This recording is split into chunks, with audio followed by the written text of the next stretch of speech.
Hello everyone, welcome to Advait education. तो अभी तक हम लोगों ने एरर में क्या पढ़ लिया। मैंने बताया था सिलेबस में कि एरर में 4 टॉपिक के बारे में आप लोगों को पढ़ना है, मतलब 4 पार्ट में मैंने डिवाइड किया।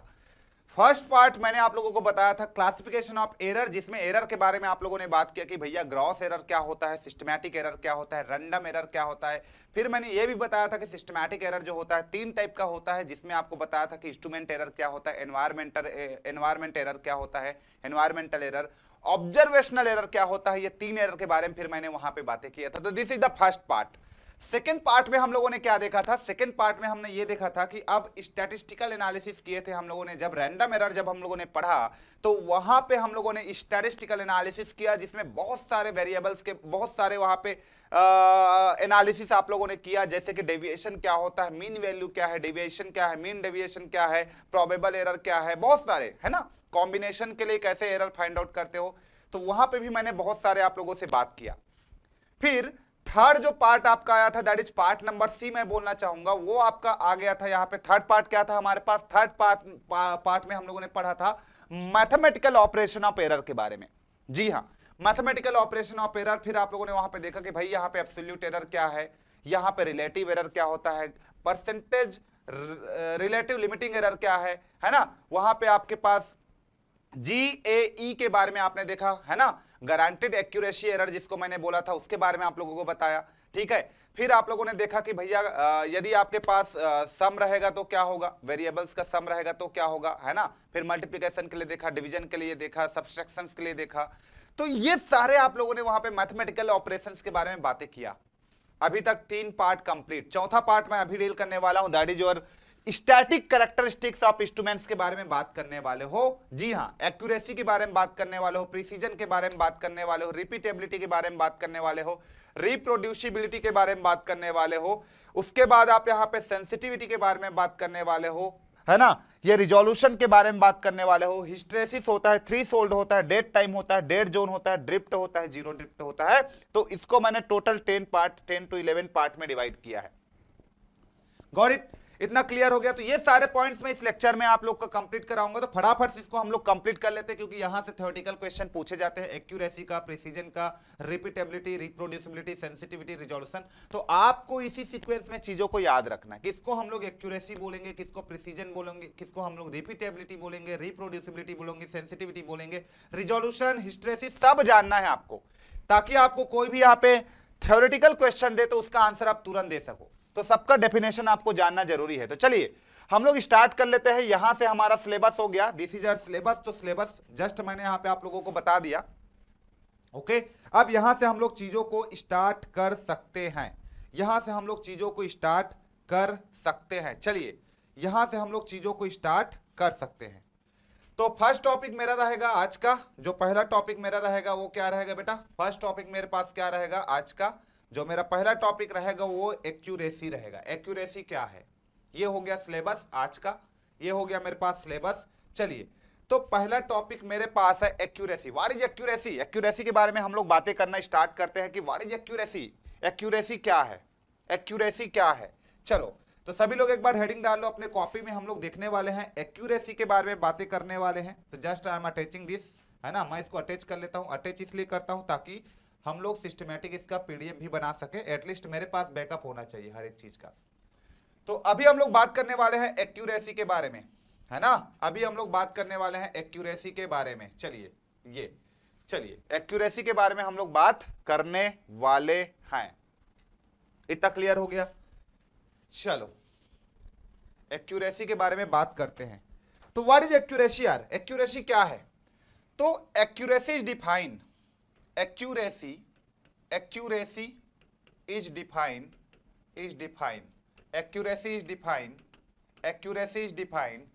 it is the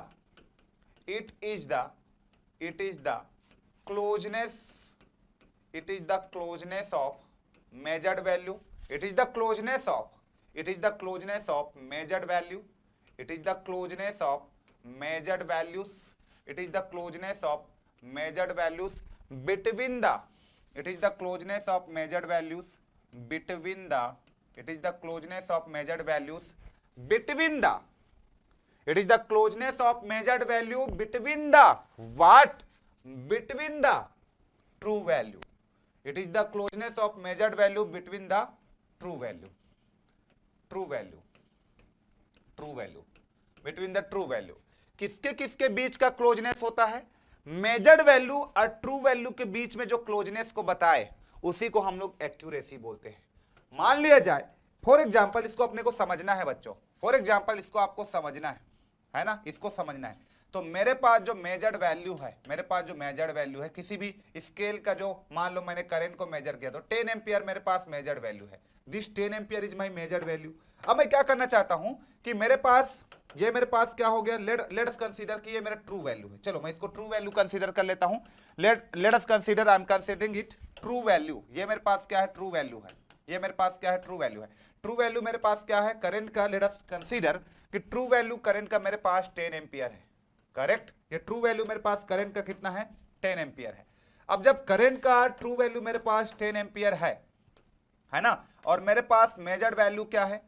measured value जो है मेरे पास, लेट अस कंसीडर कि मेरे पास 9 है, मेरे पास 8 है, मेरे पास 9.1 है, मेरे पास 9.2 है, मेरे पास 7 भी है, मेरे पास 8.2 भी है। लेट अस, ऐसे मैंने एग्जांपल ले लिया, these are the measured value. जब मैंने बार बार मेजर किया तो मुझे मेजर वैल्यू मिला इतना। तो ये जो मेरा मेजर्ड वैल्यूज है ये ट्रू वैल्यू के कितना नजदीक है?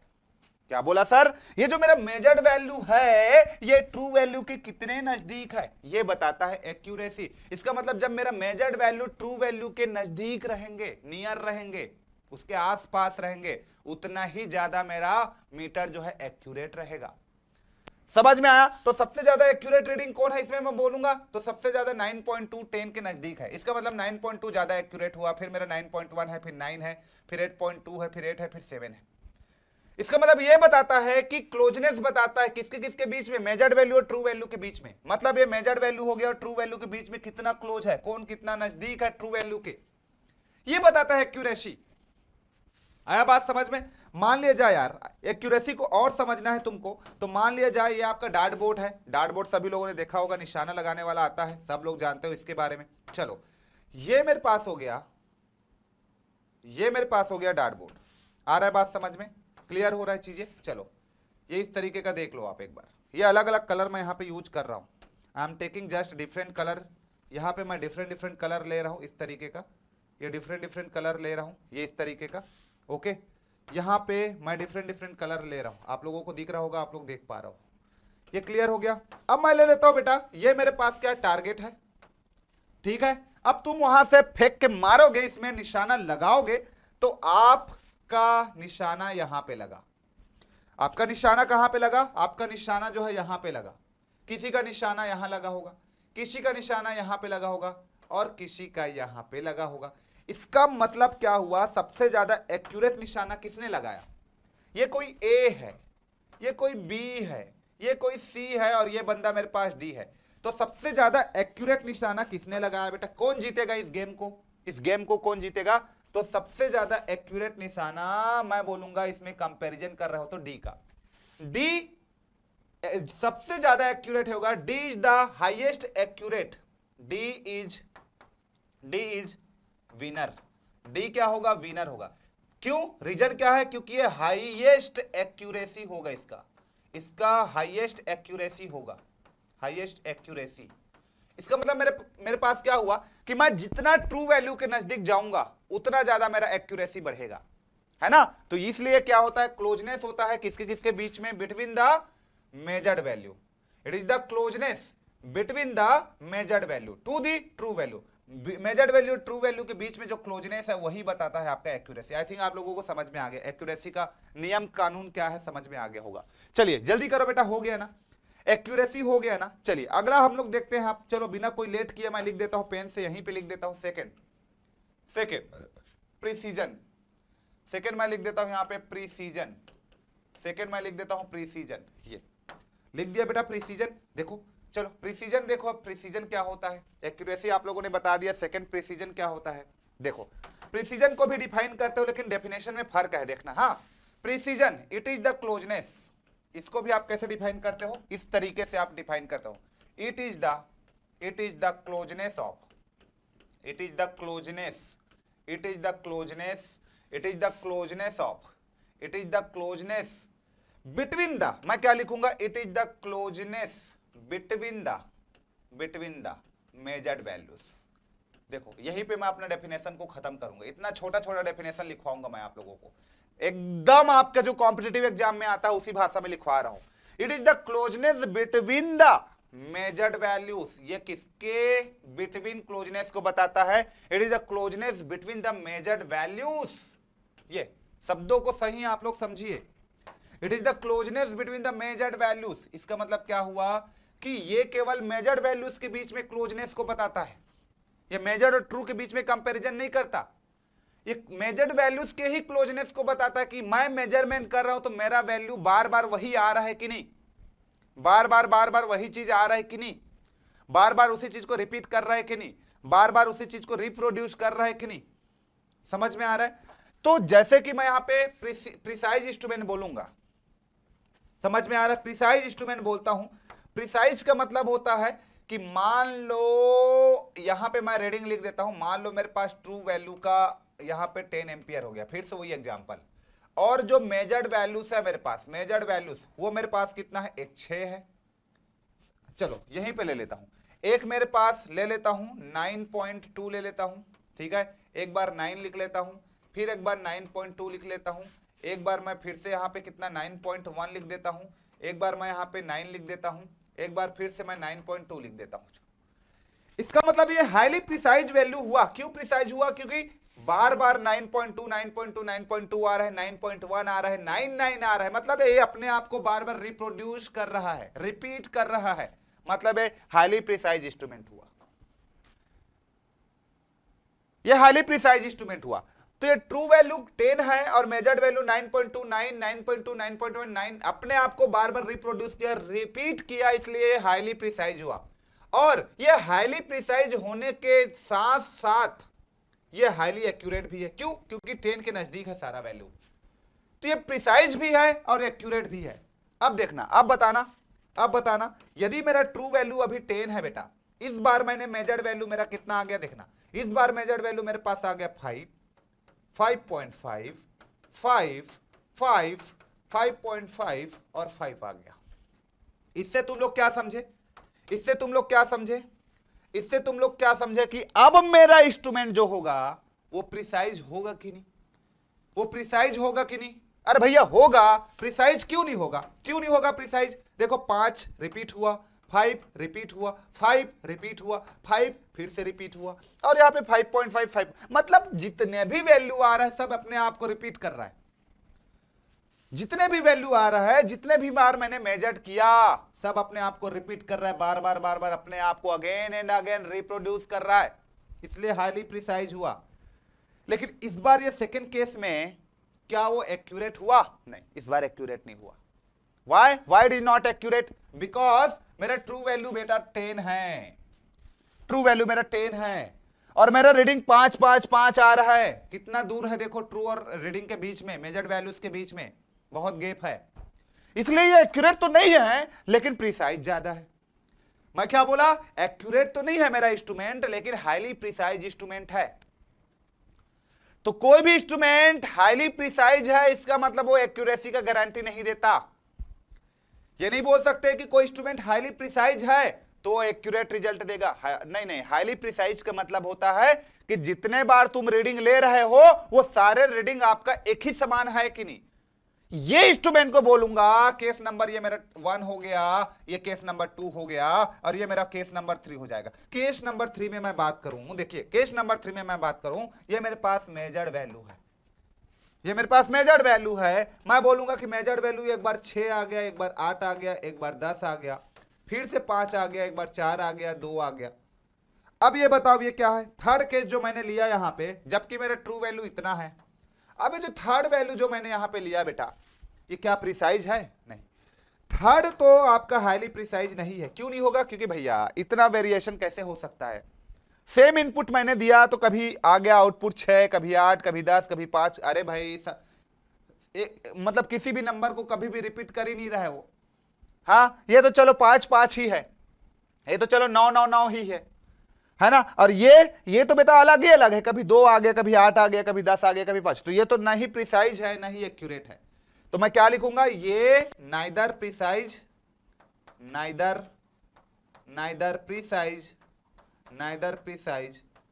नॉर एक्यूरेट, मतलब ना तो ये प्रिसाइज है, ना ही ये क्या है बेटा एक्यूरेट है। मेजर्ड वैल्यू क्या है, मेजर्ड वैल्यू जो है ये प्रिसाइज तो है, ये प्रिसाइज तो है बट नॉट एक्यूरेट,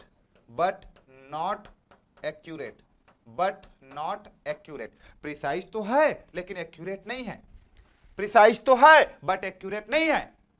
क्यों एक्यूरेट नहीं है सर? अरे भैया ट्रू वैल्यू 10 है और 5 के बाद तुम रीडिंग नोट करोगे तो कैसे एक्यूरेट मानोगे? नहीं मानोगे। हाँ, लेकिन प्रिसाइज क्यों बोला? क्योंकि 5 आ रहा है सब में, सब रीडिंग लगभग समान है और यहां पे सारे रीडिंग अलग अलग है, और ये इसमें देखो सब अलग अलग है और सब क्या है, बहुत दूर है हमारा ट्रू वैल्यू से।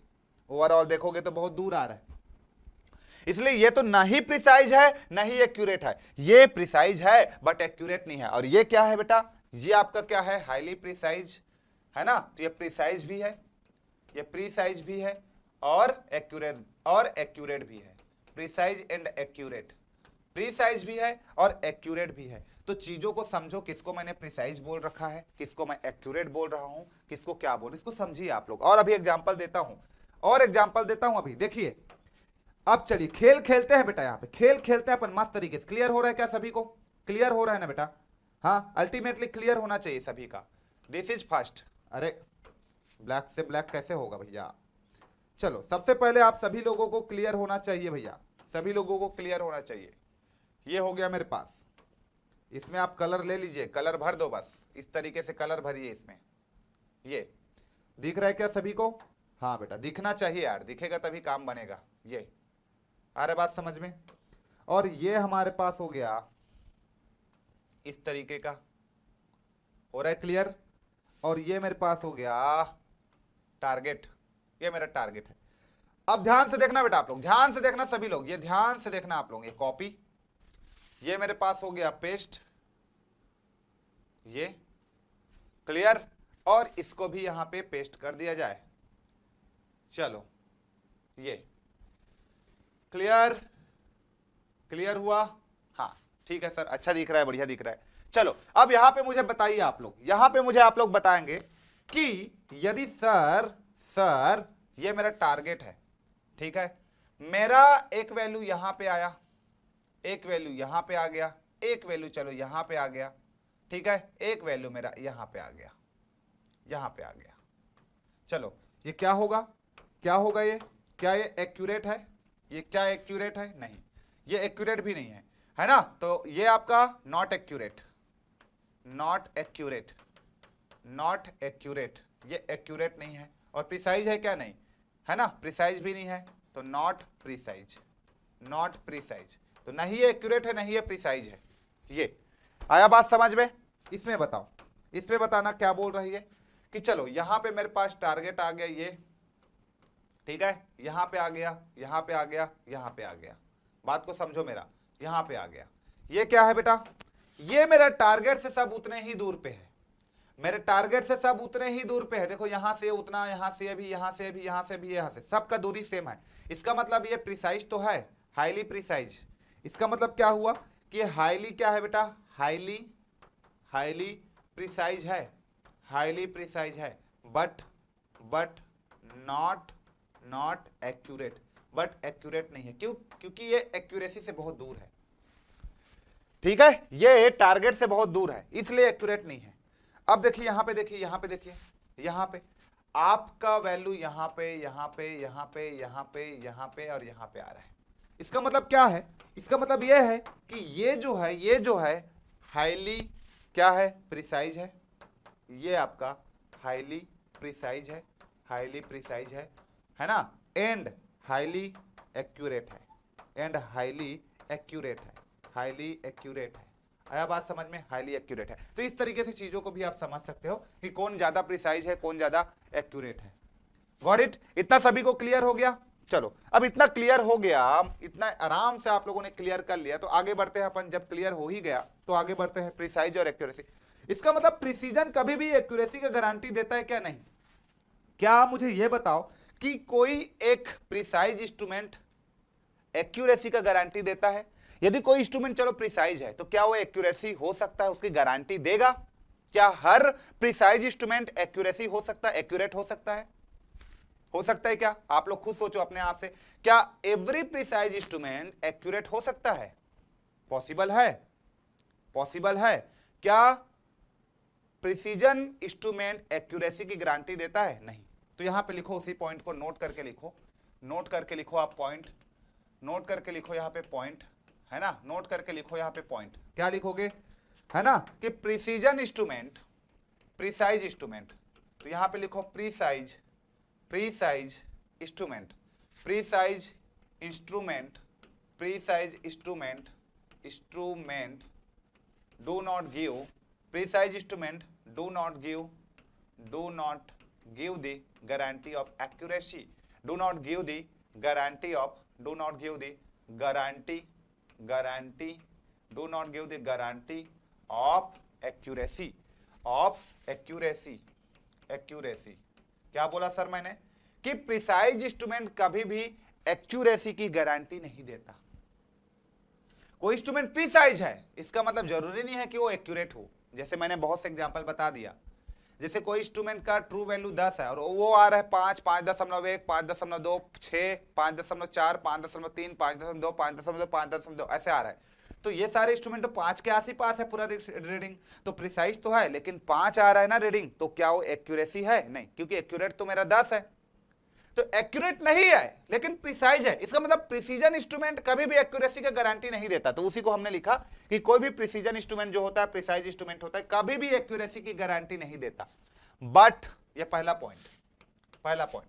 सेकंड पॉइंट आप ये लिखोगे यहां पे, बट लिख देता हूं मैं, चलो इसी में जोड़ देता हूं, but all accurate instrument, but all accurate instrument, but all accurate instrument, but all accurate instrument give the guarantee of precision, give the guarantee of,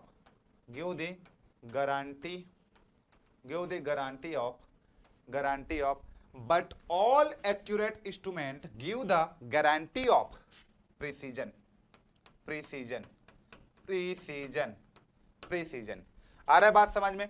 Precise instrument do not give the guarantee of accuracy, but all accurate instrument give the guarantee of precision. But all accurate instrument give the guarantee of precision. But all accurate instrument give the guarantee. हाँ, सारे accurate instrument precise होगा ही होगा, लेकिन सारे precise instrument जो है वो accurate होने की गारंटी नहीं देता। जैसे all bilateral elements are, all linear elements are bilateral, but all bilateral elements are not linear, पढ़ते हो ना BEE में, वैसे सिमिलर है। तो मैं यहां पे एक लाइन लिख देता हूं इसी में, all क्या लिख देता हूं मैं? all accurate instrument, all accurate instruments are precise, है ना, all accurate instruments are precise, but all precise instrument, या वाइस नॉट वाइस वर्सा भी लिख सकते हो, but all precise instrument are not accurate, or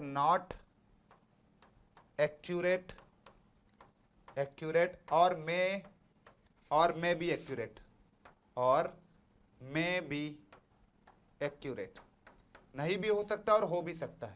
मैं भी लिख दिया, मतलब कि मैंने क्या लिखा कि all accurate instruments are precise, एकदम सही है, सारे एक्यूरेट इंस्ट्रूमेंट प्रीसाइज होगा, but all precise instruments are not accurate और मे बी एक्यूरेट, या हो भी सकता है नहीं भी हो सकता, है ना, may be accurate, may not be या मे बी एक्यूरेट, ऐसे भी लिख लो।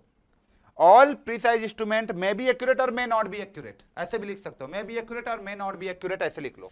बात समझ में आ गया होगा, सभी को क्लियर आ गया होगा। चलो ये भी लिख लिया आप लोगों ने। चलो अब यहां पे accuracy is the accuracy is the first order of preference. किसी भी, मान लो मैं यहां पे बातें करता हूं एक्यूरेसी और प्रिसीजन का, तो एक्यूरेसी जो होता है किसी भी इंस्ट्रूमेंट का, जो एक्यूरेसी होता है ना, ये आपका फर्स्ट चॉइस होता है, आपका फर्स्ट ऑर्डर ऑफ प्रेफरेंस रखते हो आप। Accuracy is the first order of preference, accuracy is the first order of preference, first order of preference, है ना। फर्स्ट प्रेफरेंस किसको देते हो आप, फर्स्ट ऑर्डर में किसको रखते हो, एक्यूरेसी को। So accuracy is the first order of preference and accuracy is the first order of preference and precision is the precision को सेकेंड ऑर्डर में रख सकते हो। precision is the second order of instrument, precision is the second order of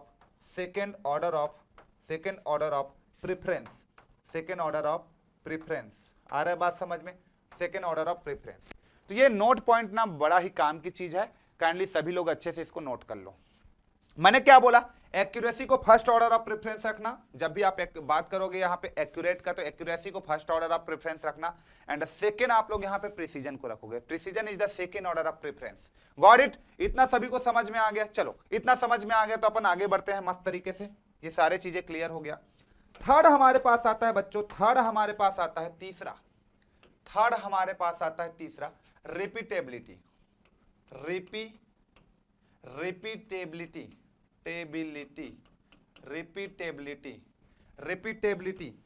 आ रहा है बात समझ में? थर्ड हमारे पास आता है रिपीटेबिलिटी। रिपीटेबिलिटी का मतलब क्या समझते हो तुम? रिपीटेबिलिटी का मतलब ये होता है ना, रिपीटेबिलिटी का मतलब क्या होता है? It is the closeness of measured values, it is the closeness of measured values, it is the closeness between the measured values। ऐसे लिखो, it is the closeness of measured values, है ना, measured values के between the, it is the closeness, ऐसे लिखो, it is the closeness between the, ये वही है, आप प्रिसीजन पढ़े वही चीज है, between the measured values when same input is measured, when same input is measured, when same input is measured, when same input is measured, when same input is measured, when same input is measured by single instrument,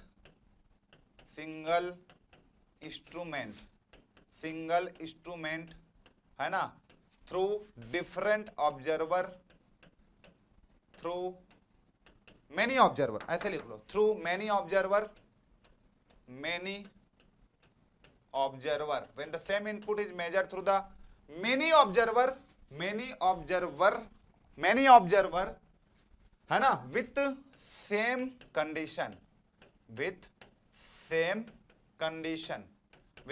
condition, ठीक है। तो उसी को हम लोग उसका क्या बोलेंगे, रिपीटेबिलिटी। मतलब it is the closeness of measured value. जब मेजर्ड वैल्यू के आपस में जो क्लोजनेस होगा, मतलब प्रिसाइज ही है, प्रिसीजन का ही डेफिनेशन, लेकिन ये है कि सेम इनपुट को डिफरेंट ऑब्जर्वर के थ्रू सेम कंडीशन पे आप बार बार मेजरमेंट करोगे, तो जो उसकी रिपीटेबिलिटी होगा, जो अपने आप को रिपीट करेगा अगेन एंड अगेन, है ना, जो वैल्यू अपने आप को रिपीट करेगा अगेन अगेन, उसकी रिपीटेबिलिटी हाई होगी। मतलब किसी एक इनपुट को डिफरेंट ऑब्जर्वर के थ्रू सेम कंडीशन पे जब बार बार मेजर करोगे, तो जो क्लोजनेस होगा उन मेजर्ड वैल्यूज के बीच में, वही आपका रिपीटेबिलिटी है। तो रिपीटेबिलिटी और reproducibility is nothing but the precision of the instrument. Repeat करने की ability of repetition, it is also called, है ना, ability of repetition,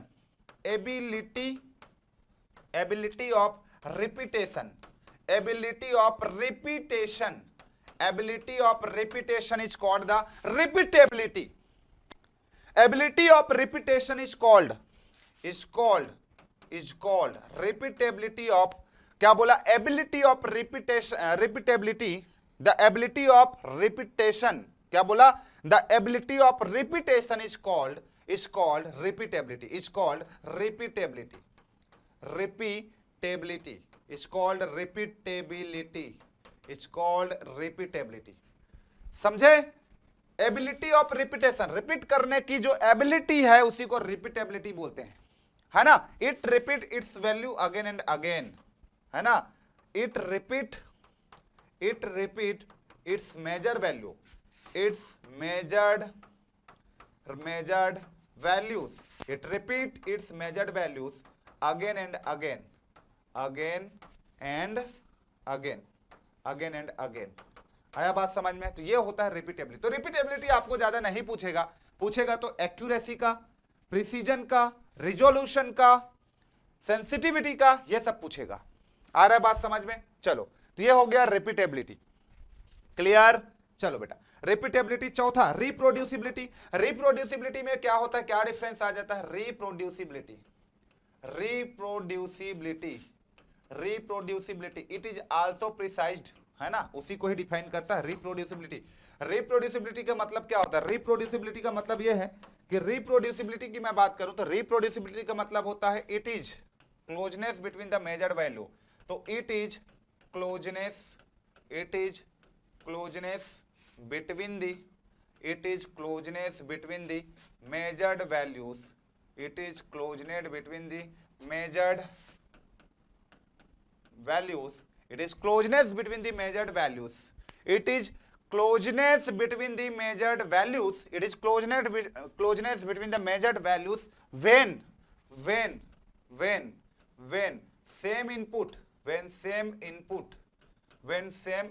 measured by, when same input is measured by different instrument, observer and different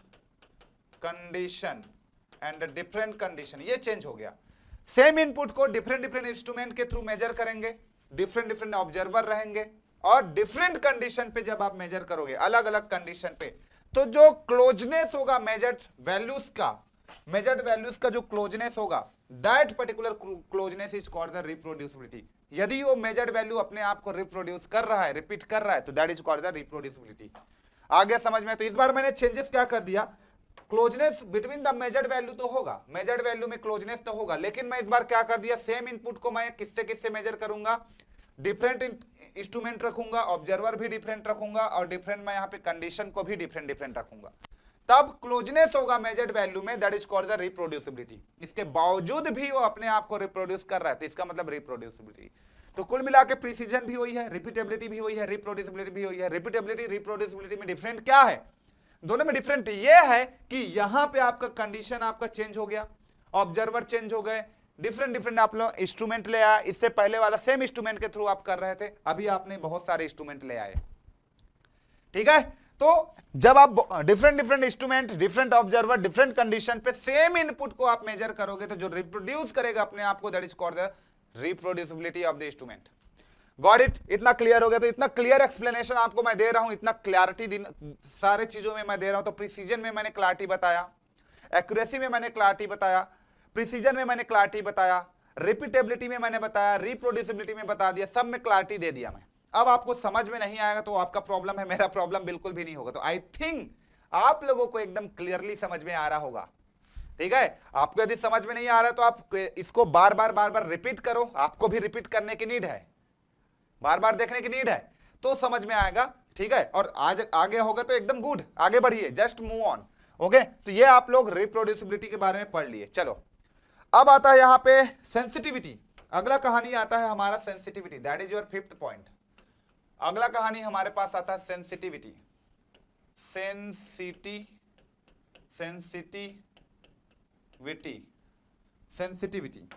अगला कहानी हमारे पास आता है sensitivity. अगला कहानी हमारे पास आता है सेंसिटिविटी। चलो, तो सेंसिटिविटी के बारे में जब मैं बात करूं तो सेंसिटिविटी क्या है? सेंसिटिविटी किसी भी इंस्ट्रूमेंट का जो सेंसिटिविटी होता है वो चेंज इन इनपुट और चेंज इन आउटपुट का क्या होता है बेटा? सेंसिटिविटी जो होता है वो रेशियो होता है। तो किसी भी इंस्ट्रूमेंट की सेंसिटिविटी को यदि मैं डिफाइन करूं तो it indicate the relation between the change in input and change in output के रेशियो को मैं क्या बोलूंगा, यहां पे सेंसिटिविटी बोलूंगा। तो it is change in output और चेंज इन इनपुट, मतलब आउटपुट बाय इनपुट, है ना। So it indicates the relation between the change in output readings for the change in input readings of an instrument is called the sensitivity. तो लिख लें इसको क्या, चलो, it indicate the it indicate the change in output, it indicate the change in output to the change in, it indicate the change in output to the change in, it indicate the ratio, ऐसे लिख सकते हो, it indicate the ratio between, या it indicate the ratio to the change in output to change in input, ठीक है। यदि आप input को चेंज करोगे तो आउटपुट में क्या चेंजेस होगा उसको बताता है sensitivity. Change in output to the change in input के को इंडिकेट करता है सेंसिटिविटी। आया बात समझ में, ऑफ द इंस्ट्रूमेंट, है ना। तो it indicate the change in output to the change in input of the instrument, किसी भी इंस्ट्रूमेंट के चेंज इन इनपुट में चेंज करोगे तो आउटपुट में कितना चेंज होगा उसको बताता है सेंसिटिविटी ऑफ द इंस्ट्रूमेंट। तो मैं लिख देता हूं यहां पे ऑफ द इंस्ट्रूमेंट। आया बात समझ में, ऑफ द इंस्ट्रूमेंट। तो ये मेरे पास क्या है, जस्ट ये मेरे पास है, ये यहां पे कोई इंस्ट्रूमेंट है, और इस इंस्ट्रूमेंट का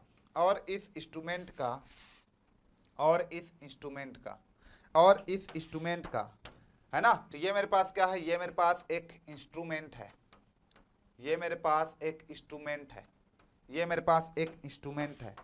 अब ये कोई इंस्ट्रूमेंट है तो ये मेरे पास क्या है बेटा, ये मेरे पास है इनपुट, और ये मेरे पास क्या है, output. Change in input, change in output लिख सकते हो, change in output and here change in input,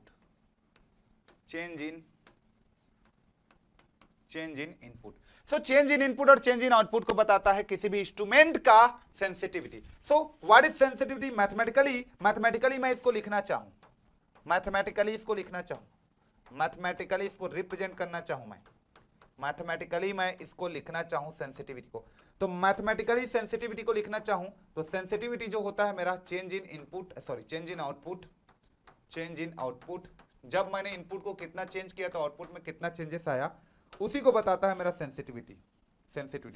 तो change in input to the change in output, ये हो गया to the change in input, ये मेरे पास होता है सेंसिटिविटी, आया बात समझ में। तो what is sensitivity, it indicates the change in output to the change in input of the instrument, उसी को मैं क्या बोलूंगा, sensitivity. This is input, this is output, है ना। मैथमेटिकली मैंने कैसे लिख दिया, S equal to change in output to the change in input. तो this is my sensitivity, got it, कितना क्लियर है। चलो, तो ये हम लोगों ने समझ गया सेंसिटिविटी। अब देखो सेंसिटिविटी का क्या इंपॉर्टेंट रोल होता है इंस्ट्रूमेंट में, why sensitivity is so important in any instrument. तो इंपॉर्टेंट क्यों है मेरे लिए, क्या आप लोग मुझे ग्रैब कर पा रहे हो, मतलब चीजों को समझ पा रहे हो ना। क्या है, मेरा स्पीड थोड़ा यहाँ पे ज्यादा लग रहा होगा आप लोगों को, ठीक है ना स्पीड मेरा, ठीक है बेटा, ठीक है यार, इतना ही तो पढ़ाता हूँ लाइव में, ऐसे ही तो पढ़ाता हूँ, एनर्जी तो हाई रखता ही हूँ मैं। तो एनर्जेटिक होऊंगा तभी तो आप लोग को नींद नहीं आएगा, बोर नहीं होगी, इंटरेस्टिंग बना रहेगा।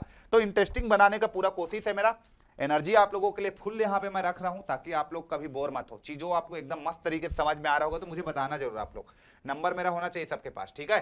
तो वहां पे आप लोग मैसेज करके बता दिया करो, हमेशा बोलता हूं मैं, ओके। नंबर कई बार बताया हूं तो नंबर आपको पता होगा। तो सेंसिटिविटी क्यों इंपॉर्टेंट है हमारा, why sensitivity is so important for our instrument.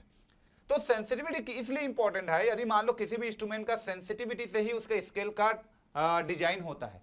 तो सेंसिटिविटी इंपॉर्टेंट फॉर अस, क्या लिखा मैं, नोट करके लिखो, सेंसिटिविटी इज इंपॉर्टेंट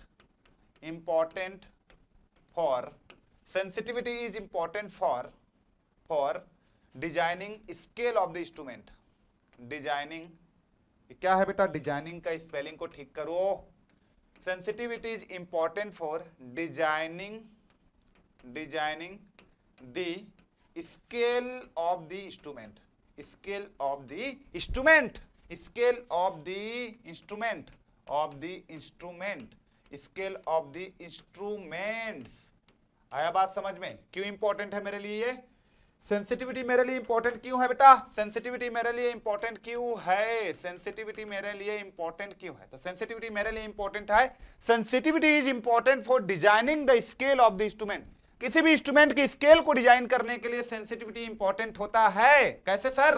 देखो इधर, यदि मेरा सेंसिटिविटी का वैल्यू जो है 1 है, दैट इज केस नंबर 1। समझो मेरे बातों को बेटा, बात को समझना है, बात नहीं समझोगे तो दिक्कत हो जाएगा, तो बातों को समझना है। पहला केस नंबर 1 ले लिए सर आप लोगों के लिए। चलिए, इफ मैं बोलूं if sensitivity is equal to 1 है, समझो मेरे बात को बेटा, if sensitivity is equal to 1, what do you mean by sensitivity is 1?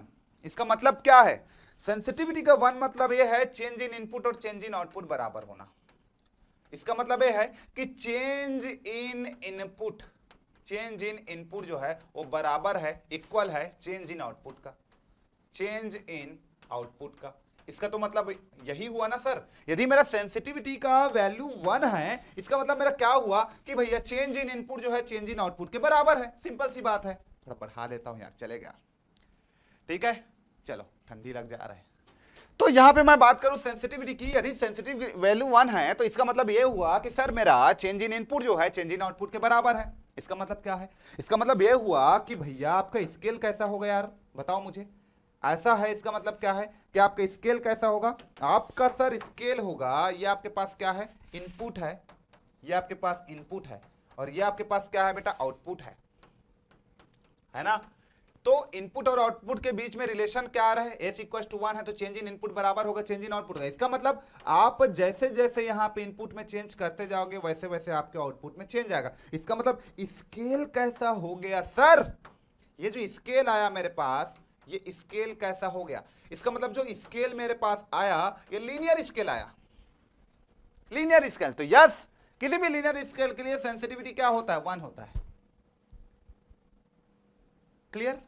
ये इंपॉर्टेंट था, ये कंक्लूजन इंपॉर्टेंट था जो कोई नहीं देगा। तो ये कंक्लूजन लिखो बेटा अपने कॉपी में, और बहुत सारे छोटे छोटे पॉइंट मिलेगा यहाँ पे।